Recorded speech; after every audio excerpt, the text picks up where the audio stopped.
الشيطان الرجيم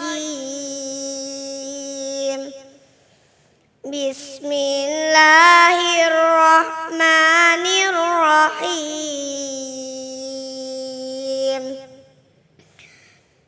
يا أيها الذين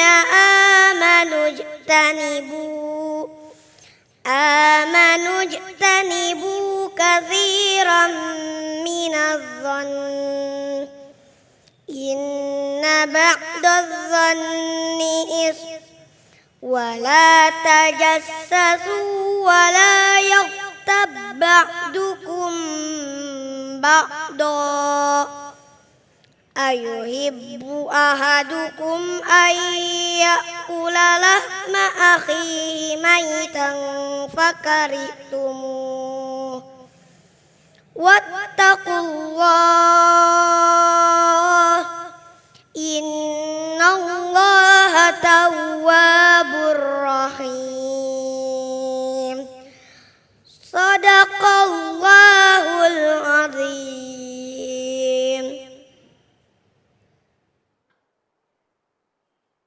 Bismillahirrahmanirrahim. Assalamualaikum warahmatullahi wabarakatuh. Alhamdulillahirabbil alamin. Wa bihi nasta'inu ala umurid dunya waddin. Wassalatu wassalamu ala asrofil anbiya'i wal mursalin. Sayyidina wa maulana wa habibina wa safina Muhammadin. Wa ala alihi wa sahbihi asma'in. Asyhadu an la ilaha illallah wahdahu la syarikalah. Wa asyhadu anna Muhammadan abduhu wa rasuluh. Ibu, Bapak, masih hidup? Alhamdulillah. Kita syukuri karena kehidupan ini adalah ladang untuk amal-amal kita. Jangan sampai kehidupan dinodai oleh sesuatu yang merusak amal-amal kita. Salah satu amal kebaikan bisa rusak karena adanya surat Al-Hujurat ayat 12 yang baru saja dibaca tadi. Satu, jangan suka su'udzon, yaitu sangka buruk. Kita harus husnudzon. Yang kedua, jangan tajasus, mencari-cari kesalahan orang lain. Karena sebaik-baik orang adalah orang yang sibuk mencari kesalahan sendiri dan tidak sempat mencari kesalahan orang lain. Karena seringnya kalau kesalahan orang lain mudah sekali dilihat, tapi kalau kesalahan sendiri lupa untuk melihatnya, betul? Yang ketiga, jangan kamu menggunjing, ghibah. Karena orang yang ghibah itu ibarat makan bangkai saudaranya. Fakaritumu, seharusnya kamu itu jijik. Halo? Ada enggak orang yang suka ghibah? Dan kadang-kadang kalau ditegur, jangan kamu ghibah. Kenapa? Karena ini, kadang-kadang malah dia nekat. Ngomongnya gimana? Ini kan kenyataan. Justru nyata itu disebut ghibah. Kalau enggak benar berarti fitnah. Tetapi hari ini kita akan bahas tentang bagaimana kita berhusnudzon. Karena sering kita ini kalau sudah beda politik, kalau sudah beda ideologi, kalau sudah beda apapun kepentingan kita, mudah sekali kita suudzon. Terutama waktu pilkada, terutama waktu pemilu, betul enggak? Semua yang dari lawan pasti itu salah, semua yang dari kawan pasti itu benar. Apa seperti itu? Sampai hari ini kadang-kadang karena suudzon itu tidak bercampurnya 01 dan 02 tidak bisa bersatu, betul? Antara cebong sama kampret saja jadi masalah, betul? Padahal sekarang udah bersatu, cebong sama kampret, udah jadi cempret, cebong sama kampret. Betul, Bu? Karena toh semuanya sementara. Maka satu, jangan ada saling suudzon. Karena apa? Karena itu akan tidak memberi ketenangan dalam hidup kita. Makanya orang nikah yang dicari adalah sakinah, mawadah warohmah. Sakinah artinya tidak boleh saling curiga, tidak boleh suudzon. Sakinah ada 5 makna, tapi saya terangkan satu. Ini kalau saya terangkan semua, ilmu saya habis, saya enggak diundang ke iNews lagi. Ya. Satu, sakinah Yang pertama itu mohon maaf, sakinah artinya tempat tinggal. Maka orang Arab kalau bertanya, aina taskun, di mana kamu bersakinah? Maka tempat tinggal harus membuat orang itu kerasan di rumahnya. Dan kerasan di rumah tidak harus berapa in TV-nya. Bukan ada kolam renang atau tidak di dalam rumahnya. Bukan karena kulkasnya berapa puluh pintu. Tapi karena ada amal agama, sakinah. Maka kalau ada seorang bapak-bapak kok sering telat ke kantor, berarti dia sakinah di rumahnya. Pulang dari kantor kok pengen segera pulang ke rumah, dia homesick terus, dia sakinah di rumahnya. Tapi yang saya bahas yang kedua sekarang adalah, mohon maaf bukan sakinah itu, sakinah kaitannya jangan ada kecurigaan. Ini berkaitan dengan surat Al-Fat. Dulu ada orang-orang muslim, itu berbaiat pada baiatul Aqobah. Waktu baiatul Aqobah, maka semuanya berbaiat. Tetapi tidak semuanya kenal. Maka saling curiga. Ada yang suudon. Oh jangan-jangan dia itu mohon maaf berbaiat sini hanya untuk cari rampasan perang, cari amannya, cari itu semuanya. Karena nggak saling kenal. Jangan-jangan 01 ternyata 02. Jangan-jangan 02 ternyata 01. Jangan-jangan operasi plastik ngakunya dipukuli orang di bandara. Mungkin.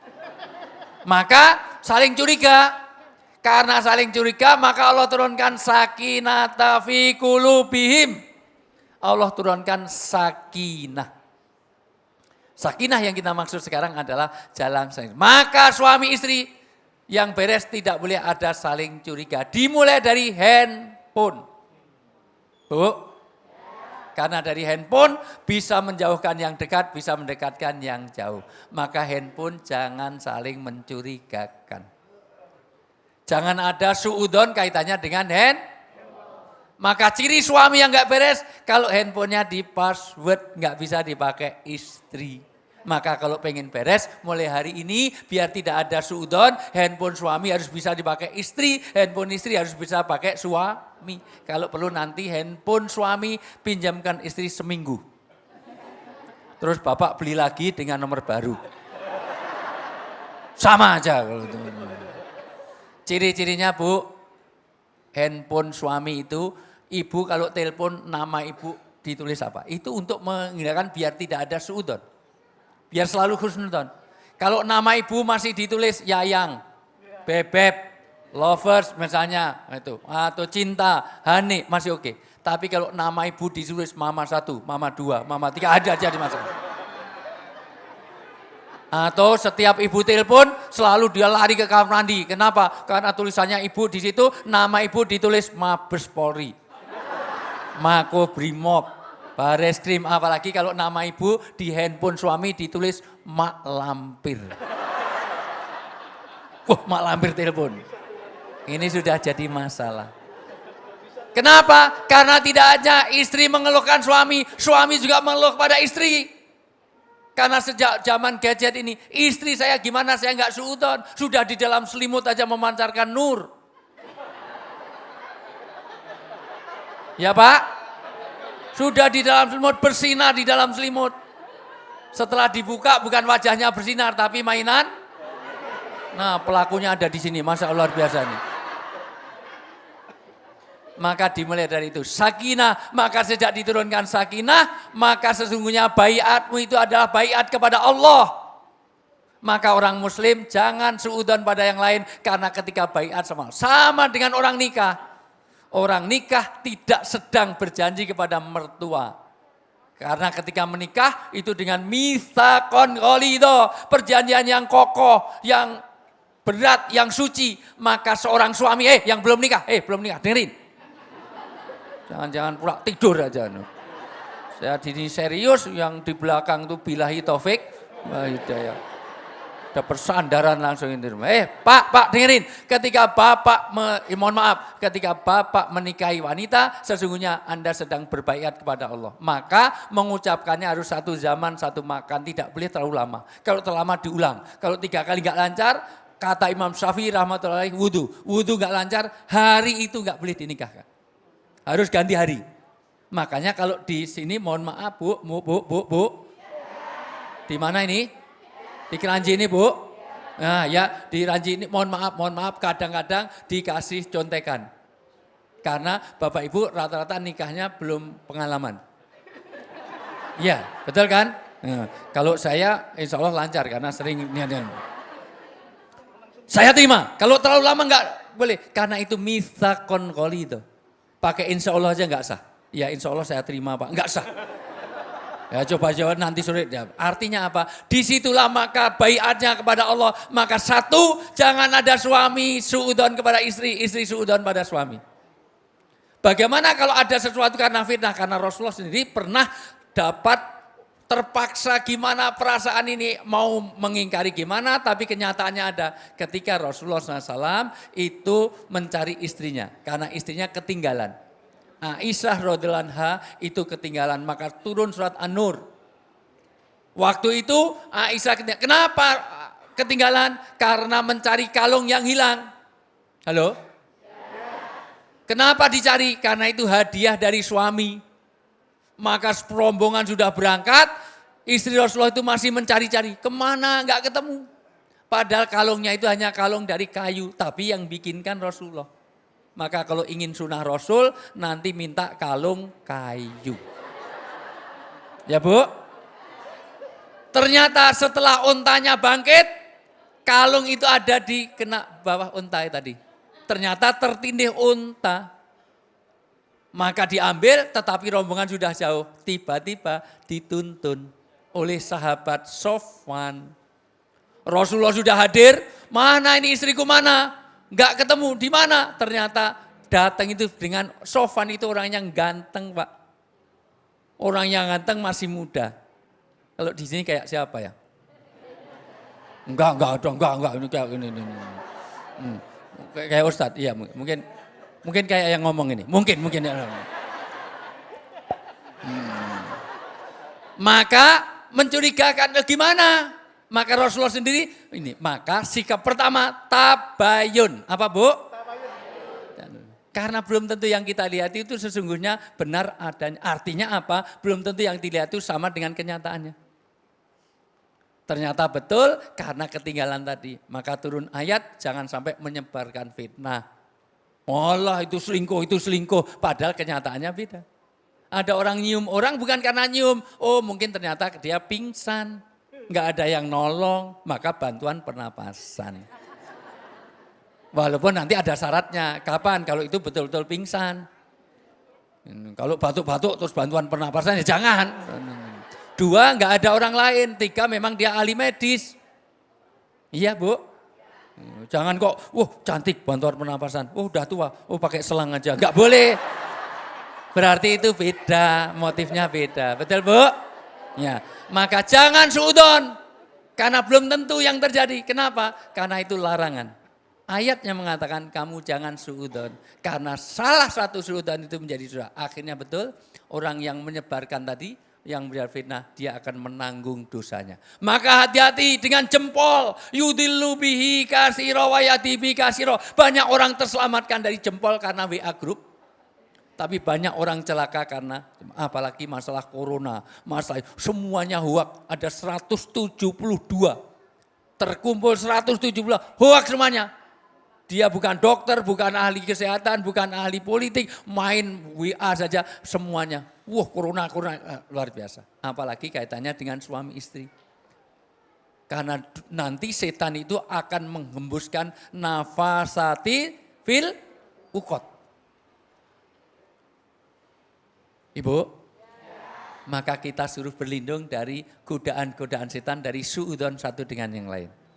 Dengan khusnudon nanti akan jadi tenang. Dulu, Ibu, Nabi Ayub alaihissalam juga pernah terjadi. Artinya apa? Ketika Nabi Ayub kena musibah luar biasa, istrinya ini orang yang solihah juga. Tetapi kena, ini sakit, berkepanjangan segala macam, maka ikut meninggalkan. Karena apa? Karena sangka-sangka buruk yang akhirnya Nabi Ayub mengatakan apa? Kalau kamu nanti kembali ke sini, saya pukul kamu 100 kali. Maka nanti ada suami boleh mukul istri. Tapi syaratnya ada 10. 1, kalau betul-betul melanggar agama. Kalau hanya makan banyak, tidurnya betah, ngorok, ngentutan, ngeleran, ngantuan. Maka tidak boleh dipukul. Kalau hanya baunya balsem, kalau tidurnya ngorok, dengkur, tidak masuk. 2, terbukti. 3, tidak boleh di wajah. Suami mukul istri nggak boleh di wajah. 4, tidak boleh mencederai. 5, tidak boleh mengeluarkan darah. 6, tidak boleh memar. 7, hanya boleh pakai alat tidur, itu keterangan ulama. Jadi kalau ada istri melanggar, Pak, dengerin. Kalau melanggar agama boleh dipukul pakai bantal, pakai guling, pakai selimut. Pakai raket nyamuk nggak boleh. Disetrum pakai raket nyamuk. Itu bukan alat tidur. Meja, kursi bukan alat tidur ya. Kalau sekali melanggar boleh dipukul pakai guling, 2 kali pakai guling, 3 kali pakai guling, 4 kali masih melanggar pakai guling, dalamnya kasih linggis. Itu istri apa itu sudah. Artinya apa? Jangan ada suudon kecuali kalau memang terbukti maka nasihati. Kenapa? Karena dengan husnudon hati kita akan jadi lapang. Suami istri tugasnya adalah membentuk sakinatu fi qulubihim. Sakinatu fi qulubihim adalah sakinah. Ciri-ciri orang sakinah, Anda bisa dipercaya dan bisa mempercayai. Banyak orang bisa mempercayai tapi nggak bisa dipercaya. Maka mulai dari handphone suami bisa dipakai istri, handphone istri dipakai suami. Kalau perlu semua kegiatan istri transparan. Ibu pamitnya kemana, tapi kadang-kadang pamitnya taklim, ternyata tawaf dari mall ke mall ini. Masya Allah luar biasa. Nah, tanya itu semuanya. Suami pamitnya kerja, ternyata Masya Allah luar biasa. Maka di situ mulailah kita harus transparan supaya tidak ada dusta di antara kita. Mudah-mudahan keluarga kita jadi keluarga yang sakinah mawaddah rahmah. Jauhkan dari suudzon di dalam keluarga, perbanyak husnudon, saling dipercaya dan saling mempercayai.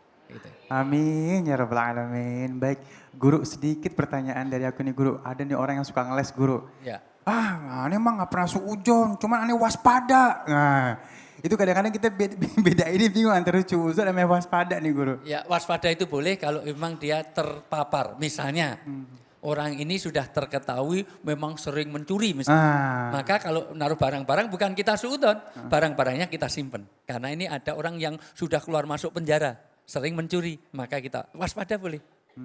Nah, tapi jangan suudzon. Suudzon tetap nggak boleh. Gitu. Atau nanti kita jawab lebih panjang sebetulnya kalau memang tugasnya.